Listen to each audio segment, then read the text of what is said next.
Evangelho de Mateus, capítulo 28,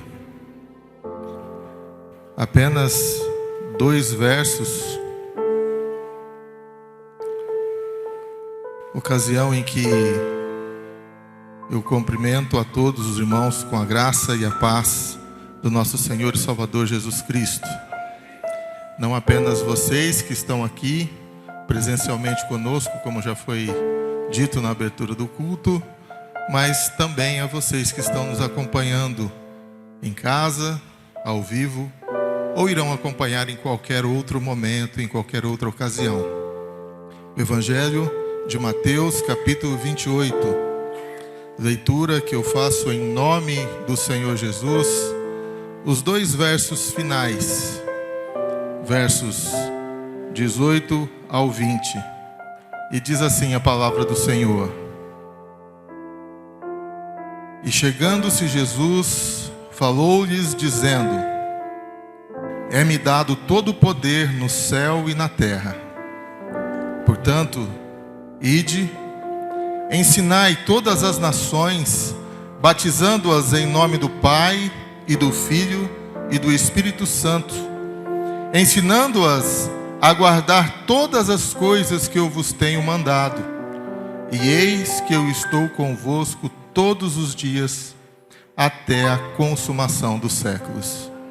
Graças a Deus. Vamos orar ao Senhor, no sentido de que esta palavra faça sentido para a nossa vida, para a nossa existência. Oremos em nome de Jesus. Senhor Jesus, eu quero agradecer a Ti, Senhor, pela oportunidade renovada que todos nós temos de podermos nos apresentar diante da Tua santa palavra.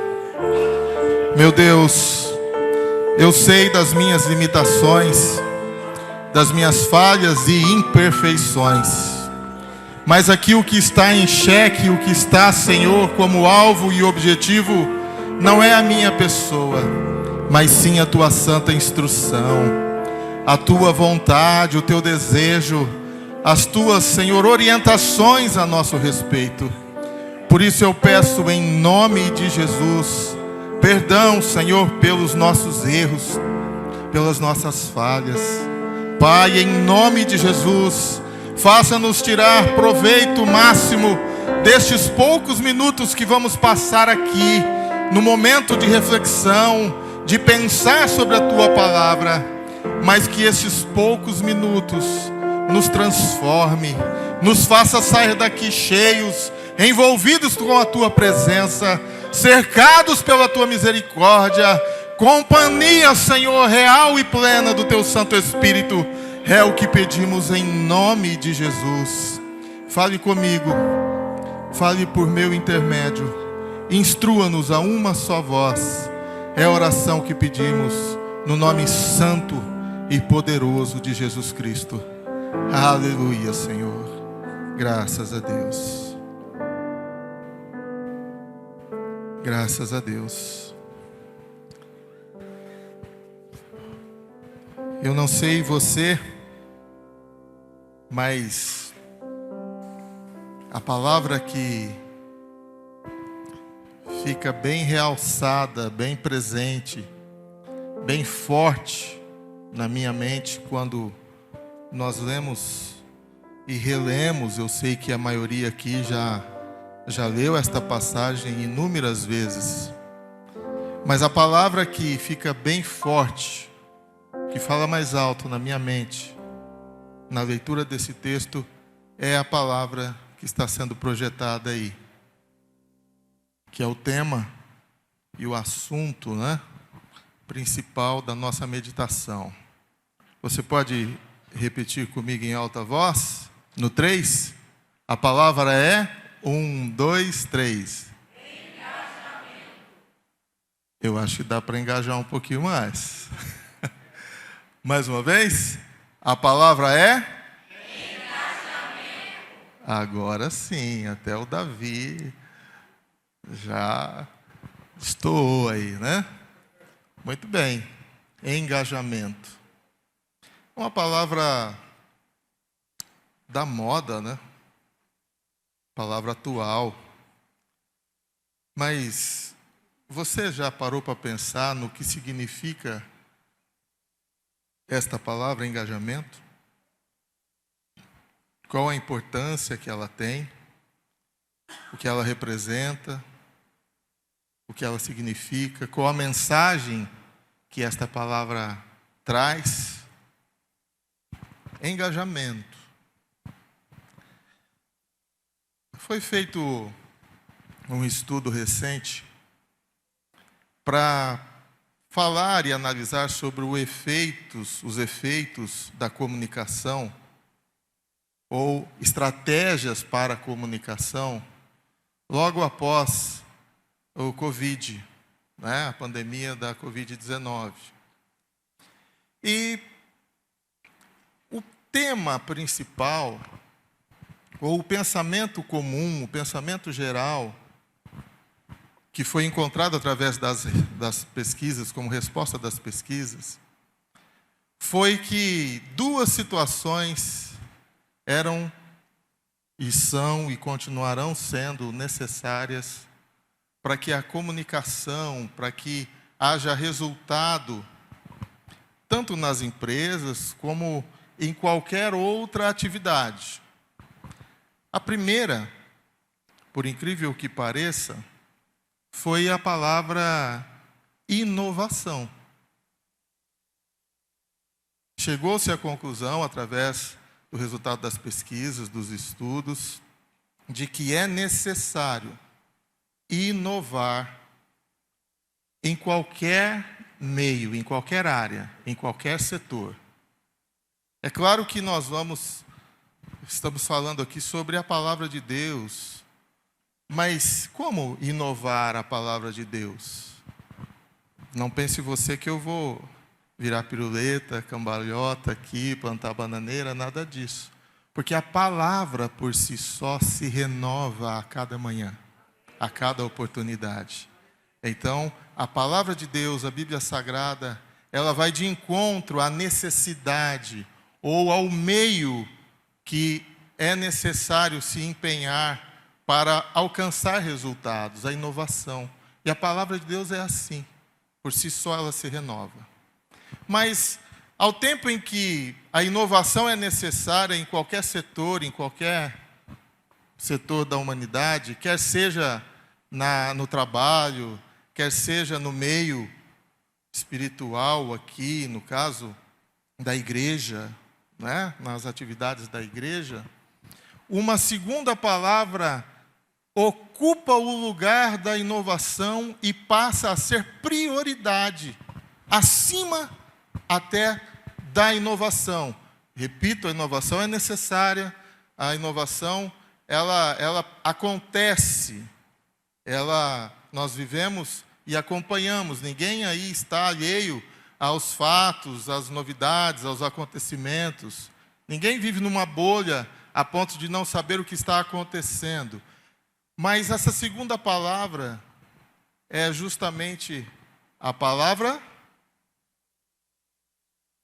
eu não sei qual palavra. Qual é a palavra? Veja só. A palavra engajamento, ela se torna uma prioridade em alguns momentos acima da inovação. Inovar é necessário, é preciso, mas se não houver engajamento, de nada adianta a inovação. Mas o que é o engajamento? Engajamento, eu procurei aqui e quero trazer para vocês, foi a primeira vez que eu o fiz, eu usei uma inovação. Eu usei o Chat GPT para que ele pesquise e me trouxesse informações sobre o que é engajamento. A pergunta que eu fiz foi: qual o significado da palavra engajamento? e a sua importância. Eu sei que tem alguns olhando entre si, dizendo, chat o quê? Chat GPT. O chat GPT, é preciso esclarecermos aqui, é uma inovação. Não se fala em outra coisa no mundo da tecnologia. Nós temos o Tiago aqui, ainda atua na área, Tiago? Sim. Eu estou equivocado no que eu estou dizendo? Ele disse, não. Então o chat, que a gente sabe que o chat é uma conversa. Chat é uma conversa. Você pergunta, você tecla, você conversa, se comunica através de escrita. O chat GPT é uma tecnologia em que você faz uma pergunta ou você digita sobre um determinado assunto e essa inteligência artificial, ela vai buscar na internet, vai buscar nas fontes, na sua base de informações e base de dados, o que está sendo falado, o que é conclusivo, pelo menos baseado nas informações que ele dispõe no seu acervo, sobre determinado assunto. Então a pergunta foi, eu repito, escreva sobre o significado da palavra engajamento e qual a sua importância. E fiquei, isso já era perto das 4 horas da manhã, fiquei atento para ver a resposta. E logo a inteligência artificial começou a escrever na tela do meu computador. A palavra engajamento pode ser definida como o ato de se comprometer e envolver ativamente em qualquer atividade, projeto ou causa. Eu não sei se os irmãos estão entendendo. Eu fiz uma pergunta para a inteligência artificial, ele fez uma varredura no seu acervo de informações e respondeu para mim o que eu estou lendo aqui para vocês. Que o significado da palavra engajamento é o ato de se comprometer e envolver-se ativamente em uma atividade, projeto ou causa. O engajamento é uma demonstração de interesse. Eu já virei fã desse negócio aqui. Dedicação e entusiasmo em relação a algo que se valoriza ou que se considera ser importante.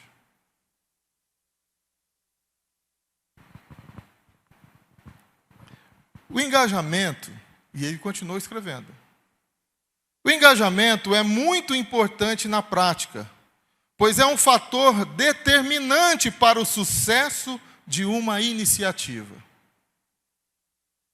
Quando as pessoas estão engajadas, elas se dedicam com mais afinco, trabalham com mais motivação e se sentem mais responsáveis pelo resultado final.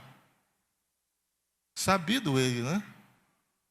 Mas ele continuou a me trazer informações. Isso pode levar desde um aumento da produtividade, da criatividade, da qualidade do trabalho, além de criar um ambiente de trabalho mais colaborativo e saudável. Eu não teria definições nem vocabulário para chegar a essa conclusão. Inovação. Só que acima da inovação é necessário o engajamento. Sem engajamento, que é o que nós ouvimos a definição e a importância disso, a inovação não serve de nada. Não adianta absolutamente nada. Não serve para nada. Ele Eu quis saber até onde ele ia. E eu disse assim para ele: me dê um exemplo bíblico sobre engajamento. Legal, né? Ele está mais assim.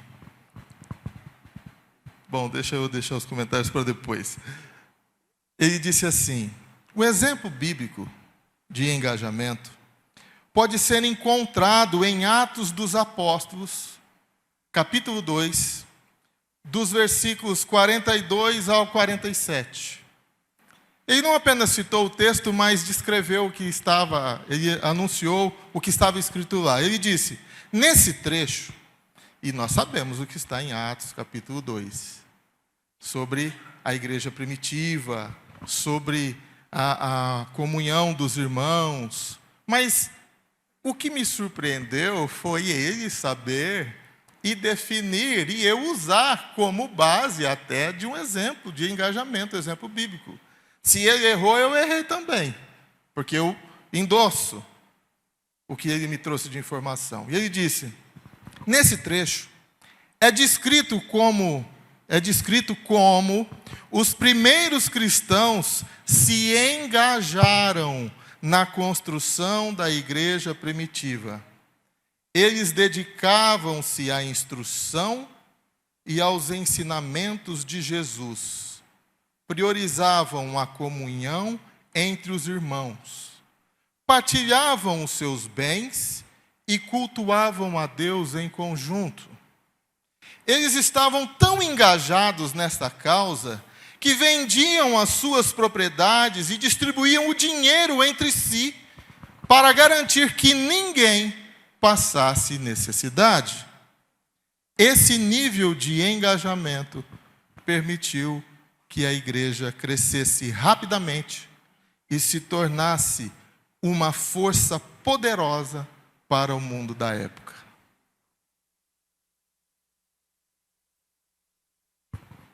Os irmãos estão tendo uma noção da inovação.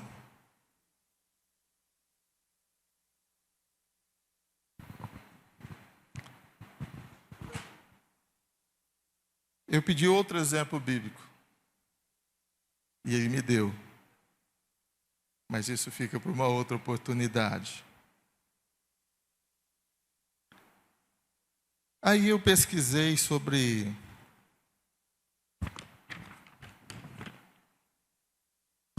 algum pensador, algum ser humano que tivesse alguma definição de engajamento.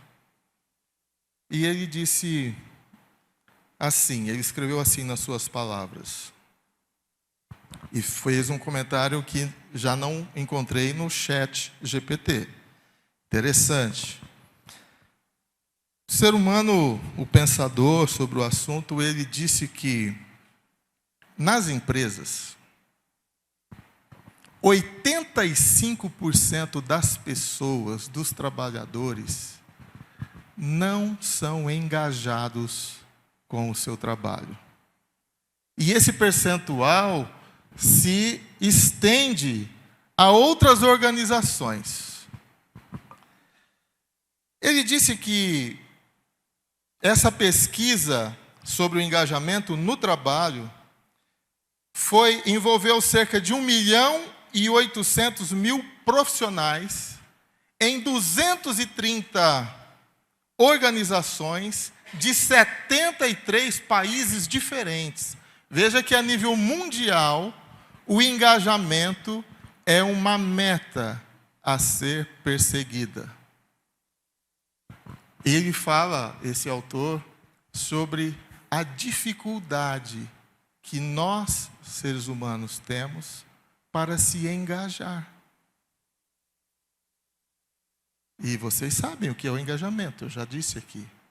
Se ficou com dúvida, a tecnologia que o irmão Edmar anunciou no início do culto possibilita que você assista mais 1, 2, 3, 10 vezes, o quanto for necessário. Esse pensador, ele disse que a meta, então, desde organizações de pequeno, médio e grande porte, é fazer com que as pessoas envolvidas nessas organizações chegam a um nível de engajamento necessários para que, palavras dele, o sucesso seja alcançado. Se não houver engajamento, a única coisa que ele conclui é de que as organizações estarão fadadas ao fracasso. Engajamento. Engajamento acima da inovação. Engajamento pessoal, envolvimento pessoal. Ele diz que os indivíduos engajados, eles têm valores e se sentem como uma solução para um problema. Se você é engajado, primeiro de tudo, você reconhece o seu valor, você reconhece a sua importância, a contribuição que você pode dar, e você se sente parte, assim como eu, nos sentimos parte da solução para qualquer dificuldade que se apresente. O engajado é assim. O engajado age desta maneira. O engajado, ele se interage. A interação é algo presente na vida de uma pessoa engajada. E como essa interação se dá? Essa interação se dá de diferentes formas. Você pode, desde falar sobre o assunto, tecer comentários, aqui é ele que está dizendo, tá? Sobre um determinado assunto. No meio da inovação, você pode deixar likes. Você pode fazer compartilhamentos. Olha que interessante. O engajado, ele olha para a situação, ele olha para o objetivo, ele olha para o foco e ele diz, bom, eu faço parte da solução desse negócio. Essa inovação, essa tecnologia depende primeiro de mim. Eu preciso me engajar. E eu, então, vou fazer e vou me envolver. Eu sou solução, eu faço parte da solução, a interação é necessária. Mas, ao mesmo tempo, o engajado, ele estabelece uma conexão de harmonia entre o seu papel e o objetivo a ser alcançado. O engajado tem prazer. Ele se envolve, ele tem prazer, ele vai atrás, ele busca. Ele fala, é comigo esse negócio. No que depender de mim, das minhas habilidades, da minha capacidade, pode esperar não menos que o máximo. Aliás, a palavra de Deus já diz há tempos sobre um servo inútil. Quem é o servo inútil segundo Jesus? É aquele que faz estritamente aquilo que lhe foi pedido. Ele não vai além. Ele não se envolve, ele não se engaja. O servo inútil é esse, nas palavras de Jesus. E por fim, o engajado é uma pessoa que influencia aqueles que estão em sua volta, ao seu redor. Engajamento. Irmãos, eu imprimi isso aqui porque eu queria reproduzir na íntegra as pesquisas, né, que eu cheguei. Mas nós iniciamos o texto com uma leitura bíblica. Você lembra qual foi a passagem? Ah, tem gente engajada aí, né? Evangelho de Mateus, capítulo 28, os 3 últimos versos. Tem gente além do básico, né? No engajamento aí. Irmãos, a gente já sabe. Aplicando para a igreja, quando o evangelista Mateus fala sobre a pessoa de Jesus, ele tem uma característica, ele quer ressaltar algo. Mateus quer falar e apresentar a Jesus como um rei. Rei. Você quer saber sobre Jesus na perspectiva de um rei, de um governante poderoso? Você lê o Evangelho de Mateus. As palavras principais do Evangelho de Mateus são o reino de Deus. São 28 capítulos. Existem cerca de 50 vezes a palavra reino de Deus mencionada no Evangelho de Mateus. E quando Mateus está falando, escrevendo a respeito de Jesus e comparando como um rei, ele logo define e apresenta nas palavras de Jesus uma profecia já anunciada há cerca de 700 anos antes de Jesus nascer, através de um sonho, de uma revelação. Para quem tem a prática de estudar a Bíblia ou já participou de algum estudo bíblico, nós temos um estudo sobre o livro de Daniel, sobre um sonho. Não que o rei teve um sonho, o rei Nabucodonosor, que falava a respeito dos reinos da Babilônia, dos medo-persas, dos gregos, dos romanos. Mas o próprio profeta Daniel, ele tem um sonho depois que também faz alusão a estes reinos.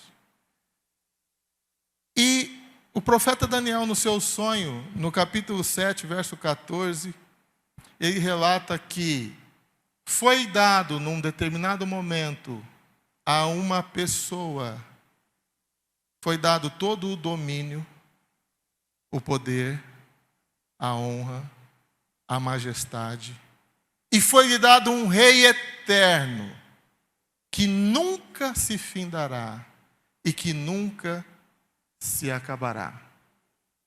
Daniel estava sonhando e tendo revelação através do sonho recebido da parte de Deus em relação a Jesus. 700 anos depois, até um pouco mais. E aí Jesus diz assim para os seus discípulos, palavras finais de um homem que veio para reinar. O louvor inicial, o hino do culto, você lembra qual foi o hino tocado ali? Quem lembra?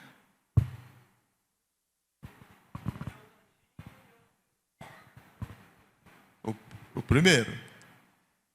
E quando fala do culto, ele dizia, régio dominador. Está falando de quem? Está falando de Jesus, que é o régio dominador, redentor, salvador, todos juntos o louvemos. Régio dominador, o rei. Então as palavras finais deste rei, o Senhor Jesus, aos seus discípulos foram exatamente essas. É necessário que vocês saibam que todo o poder foi me dado na terra e no céu. Enquanto Jesus andava, cerca de 3 anos e meio antes dele dizer essas palavras finais aos seus discípulos, ele numa ocasião ensinou os discípulos a orar e a dizer, seja feita a tua vontade, assim na terra como no céu. Então, Jesus estava ensinando e preparando os discípulos para dizer o quê? É necessário que vocês entendam que Deus está acima de tudo e de que o reino dele precisa chegar até vocês. O reino do Senhor Jesus precisa fazer parte da nossa vida. E como missão, e como grande comissionamento, Jesus olha para os discípulos e diz, vocês sabem disso? Vocês já têm a informação de que todo o poder e autoridade foi me dado, tanto no céu como na terra? Muito bem. Então agora é com vocês. Estejam engajados. Sintam-se como solução para o problema. Tenham um comportamento em que você valorize e reconheça qual é a sua importância, qual é a importância que vocês têm para atingirmos esse objetivo. E é através de vocês, é através de mim, já trazendo para os dias de hoje, que o reino dos céus vai chegar à vida das pessoas. Por meio da inovação, sim, eu estava vindo para cá, eu não estava presente aqui, mas eu estava assistindo tudo o que estava acontecendo aqui.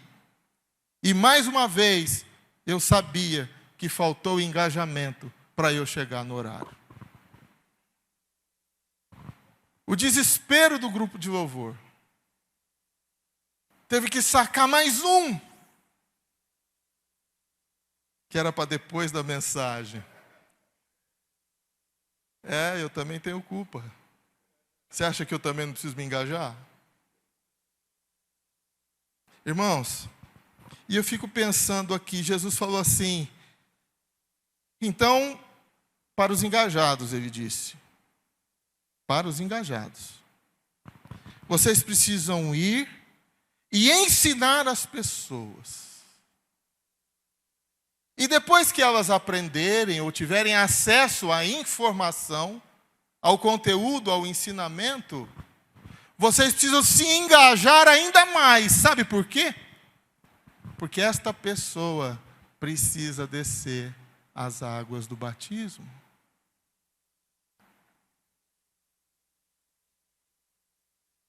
A igreja precisa se engajar para que uma pessoa tome a decisão de se batizar e seguir e servir ao Rei dos Reis, ao Senhor do Senhor, aquele que tem o domínio, o poder, a majestade e reinará para sempre.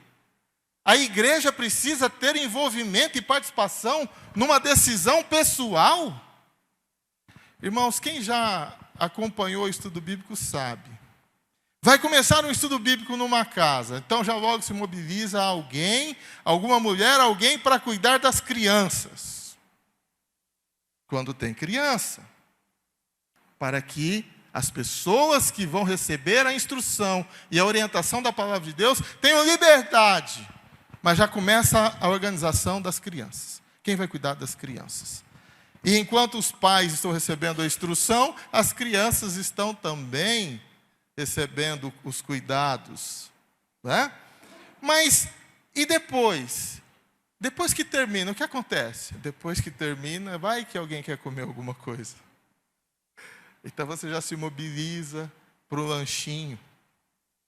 E depois do lanchinho, você já se mobiliza para conversar com a pessoa, se interagir com ela. Convidá-la para momentos como este, mostrar-se empenhado e dedicado de que aquilo faz sentido para você, de que aquilo faz sentido para mim, e que com a graça e a misericórdia de Deus, precisa fazer sentido para ela também. Muito bem. E os problemas? E as visitações? E as intercorrências durante o estudo? E as dificuldades e as necessidades? E o dia que não dá para você estudar a palavra com ela, mas ela quer a tua presença ali? Irmãos, se não houver engajamento, a pessoa não vai chegar ao batismo. Mas é claro que no engajamento, espera-se também de que o ouvinte se engaje, se dedique. Mas eu estou falando daquilo que eu e você podemos fazer. Eu estou falando daquilo que depende de nós como solução para o problema, como parte envolvida, para que o final, o objetivo, seja alcançado e atingido. E as orações? E as noites sem sono? E aquela conversa de como é que você está, não só no estudo. Irmãos, engajamento, a gente falar de engajamento, a gente sabe que a igreja, uma igreja engajada, Assim como aconteceu lá em Atos 2, relembrado pelo chat GPT, eu me lembrei da programação do retiro anterior, não deste último, do anterior, na arrecadação de leite. É curioso, eu gosto de prestar atenção em alguns números, em alguns fatos. É curioso que na TV Tem existia algumas ações para donativo, para arrecadação de alguma coisa, algumas campanhas que mobilizavam cidades. E eu prestei atenção naquilo que foi objeto da arrecadação dos irmãos, nós aqui, e comparei o resultado com a arrecadação das cidades. Você acredita que esse grupo aqui arrecadou mais do que a mobilização de uma cidade inteira, ou de várias cidades? Mas por quê? Porque houve engajamento. Engajamento do começo ao fim. Ia na porta dos supermercados, abordava as amizades, conversava com as pessoas, havia a oferta pessoal, o empenho pessoal, a doação pessoal, e você olhava para aquilo que você alcançou, que você arrecadou, com a ajuda das pessoas, a ajuda de muitas pessoas, e você dizia: eu preciso ganhar a competição. É pouco ainda. Irmãos, caminhão de leite. Caminhões, né? Um caminhão, não. Caminhões. Depois a necessidade, olhando, a gente precisa distribuir esses leites, não vai estragar. Não, vamos vender os leites, arrecadar recurso financeiro e contribuir à medida da necessidade, porque era muito leite. E à medida que as entidades iam tendo necessidade, a igreja ia investindo os recursos provenientes do engajamento dos irmãos. Quanto tempo durou os donativos? Alguém já escreveu uma vez, e eu já ouvi isso até do pastor Eliseu, de um professor dele: os recursos são escassos, mas as necessidades são ilimitadas. Irmãos, já passou. Tem gente precisando de ajuda. E aí a igreja engajada, quando a gente olha para a conclusão que Mateus chega, e a gente observa, porque ele fala a respeito de Jesus, pontuando alguns momentos especiais aqui de Jesus. No primeiro momento, Mateus relata que Jesus seleciona ou comissiona os seus discípulos no início do seu ministério e diz: vão primeiro buscar as ovelhas perdidas da casa de Israel. E eu queria que você pensasse rapidamente aqui para o templo, ou o protótipo do templo, ou o pré-templo, que adentraremos com a graça de Deus daqui 2 meses, o número de espaço que tem disponível ali. Então, que você e eu façamos uma reflexão pequena aqui. Quem aqui lembra de alguém, no mínimo uma pessoa, que não está entre nós, mas que já esteve entre nós por um determinado período? Quem se lembra? Pelo menos de uma pessoa. Olha só. Eu acho que não ficou ninguém sem erguer a mão. Quem se lembra de pelo menos 5 pessoas? 5 pessoas. Então aquele espaço já não cabe mais. Se houver engajamento, aquele espaço não cabe mais. E eu estou falando das ovelhas perdidas da casa de Israel. Foi por onde Jesus começou. Mas Jesus não parava ali. Ele começou falando sobre isso e alertou sobre as dificuldades. E Jesus disse, palavras dele, relatadas aqui por Mateus, mas Jesus disse: vocês vão até as casas, mas não pensem que serão bem recebidos em todas elas. da parte de quem é o alvo, de quem, assim como nós todos somos os alvos da graça de Deus, mas de quem não está mais entre nós, e você sabe de uma dificuldade ou outra que esta pessoa que você lembrou tem, ou a família tem, você não pense que você vai ser bem recebido às mil maravilhas. Vai ter ocasião, disse Jesus, que infelizmente você vai ter que sacudir a poeira dos seus pés e procurar outra casa para você visitar e anunciar. Mas ao mesmo tempo, Jesus fala para os engajados. Mateus capítulo 10, ele diz assim: se você, que se considera um engajado, ou é aspirante de engajado, ou quer se tornar um engajado, se você não entender que os inimigos da sua casa serão os seus familiares, está falando dos familiares, seus próprios familiares serão inimigos seus. As pessoas que estiverem dentro da sua casa, você que quer ser engajado, você vai ter objeção de pessoas que estão dentro da sua casa, para que você não se engaje, que você não se dedique. Ele diz: quem ama o pai ou a mãe mais do que a mim, não é digno de mim, disse Jesus. Quem ama o filho ou a filha mais do que a mim, não é digno de mim, disse Jesus. Quem não toma a sua cruz e não segue após mim, não é digno de mim, disse Jesus.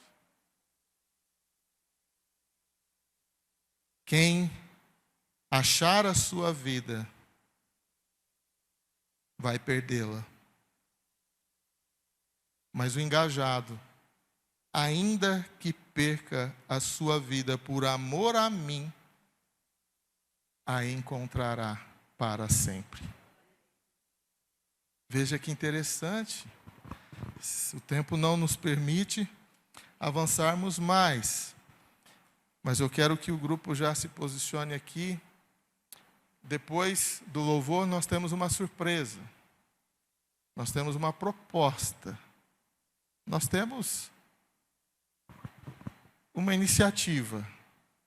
É claro que depois de apresentar a iniciativa, a inovação, é necessário que haja engajamento, senão não vai haver, não vai atingir nenhum resultado. Mas Jesus disse que o evangelho do reino, narrado ainda, relatado por Mateus, ele será pregado a todos os povos. Vai sair das ovelhas perdidas da casa de Israel, inicialmente como foco, como objetivo, mas ao pouco seria comparado. Jesus compara o seu reino como um grão de mostarda, a menor das sementes, mas que quando plantada, quando cultivada e com a graça de Deus que dará o crescimento a ela, se torna uma grande árvore para abrigar pássaros, pessoas, produzir sombra, produzir frutos. Jesus disse que o reino dos céus é como uma mulher que pega um pouquinho de fermento. Um pouquinho de fermento. Quem de vocês já não usou fermento em algo que você estaria ali fazendo? E fica a expectativa. Lá em casa às vezes eu ouço: será que vai crescer? Parece que não vai crescer. Acho que o fermento não estava bom. Dali a pouquinho, não é que cresceu? O reino dos céus é assim. Começou com 120 discípulos ali, seguidores de Jesus, a igreja primitiva. Nós estamos em qual número?